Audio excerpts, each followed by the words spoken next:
성혜란 기자와 여랑야랑 시작합니다. 첫 번째 주제 보겠습니다. 자, 조국 대표, 민주당이 뭘 잡을 겁니까? 네, 민주당 호남 재보궐 놓고 조국 혁신당과 신경전 중이죠. 그 와중에 조국 대표 공격할 건수 잡았습니다. 그게 무슨 말이에요? 조 대표가 어제 김건희 여사 표결에 불참했잖아요. 이 김민석 최고위원이 부끄럽다, 지방의원이냐며 조 대표를 뒷담한 메시지가 포착된 겁니다. 그동안 조 대표는 김 여사 특검법 통과를 외쳤는데 뭘 했길래 불참했어요? 전남 영광에서요. 이 호남 민심 잡느라 여념 없었습니다.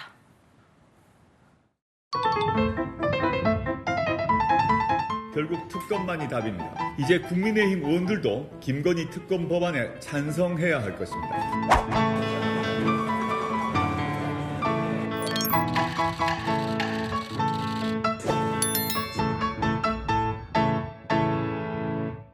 근데 뭐 특검법이든 아니든 본회의가 열리면 국회의원은 참석하는 게 의무 아닙니까? 그거보다 중요한 게 있어요? 네, 혁신당은 민주당도 18명이나 불참했는데 왜 문제 삼지 않냐. 급하게 본회의 일정 잡아놓고선 불참했다고 비난하느냐고 억울해하더라고요. 하지만 조국 대표 본인은 민주당이 그러거나 말거나 곡성 목욕탕도 가고 호남살이에 올인하는 모습입니다. 네, 다음 주제 보겠습니다.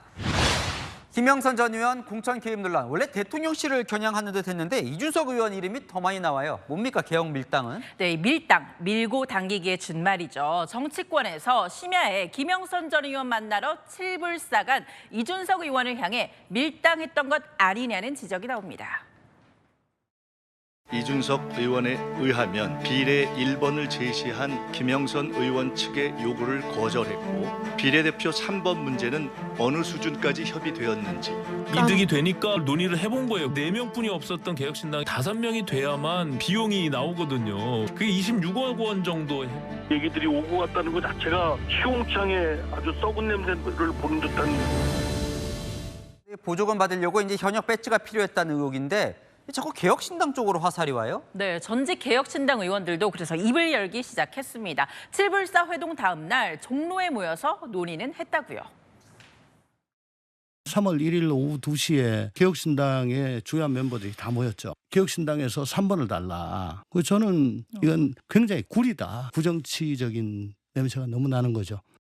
근데 이준석 의원은 칠불사 그 현장에서 이 비례대표 달라는 주장을 거부했다는 거예요. 맞습니다. 거부했고 서울 올라와서 이 내용 공유만 했다고요. 김 전 의원이 김종인 전 공천관리위원장 찾아가서 비례 부탁한 자체가 개혁신당이 공천 약속한 적 없다는 방증이라고요. 이 의원 누가 판을 이렇게 끌고 가냐면서 개혁신당으로 향하는 화살에 불쾌했습니다. 네, 주제 하나 더 볼게요. 자, 민주당 국방위 소속 의원들인데 계엄 특공대가 공개됐습니까? 네, 지난번에 민주당이 계엄 대비해서 서울의 봄팀 준비하고 있다고 전해드렸죠. 드디어 오늘 이 팀이 공개됐습니다.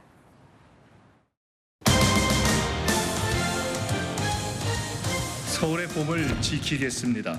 대통령이 반대한민국 세력 척결을 선동하며 계엄 가능성을 원천 차단하고 민주주의 말살 음모를 저지하기 위한 오늘 저 서울의 봄 4법을 발의했던데 무슨 내용이에요? 네, 계엄은 국가 비상상태 시에 대통령만 선포할 수 있죠. 그런데 전쟁을 제외하곤 선포하려면 국회의원 동의 받도록 했습니다. 전쟁 때 선포해도 72시간 내에 국회 사후 동의 받아야 한다고 했고요. 계엄 해제뿐 아니라 선포도 국회 동의 받게 한 거죠. 여당은 저 법을 발의한 저희를 의심하던데요.